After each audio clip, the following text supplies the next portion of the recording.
What are your colleagues telling you things are like? So we were actually working at both of the hospitals that you see in the footage that you've shared, Al-Auda in Nusayrat and Al-Aqsa. And in the days that I was working in the hospital, we had seen several mass casualty incidents, but they were minuscule in comparison to what has happened today.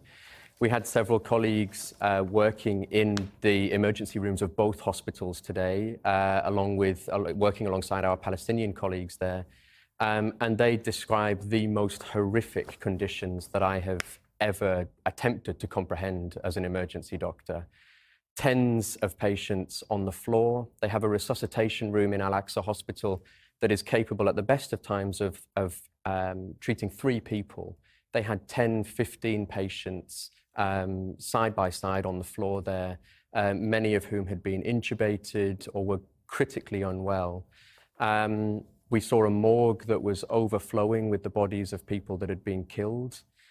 I've worked in that hospital not only in the last couple of days, but back in December, January, and this is unlike anything that I have seen before. I mean, brutally speaking, the pictures look as if it's chaos, as if it's absolute carnage, but presumably there are still processes that you as doctors have to try and kick in and to get work done to save people's lives. What happens? The sheer number of people that have been injured in these airstrikes today has meant that system has effectively collapsed.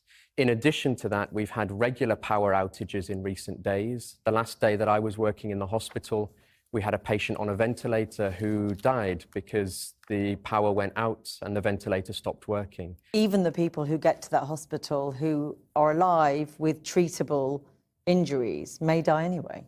Frequently, we ran out of essential medical equipment, patients that need to go to the operating theatre to receive life-saving surgical interventions. Often we're in a long queue of patients and they just simply didn't make it.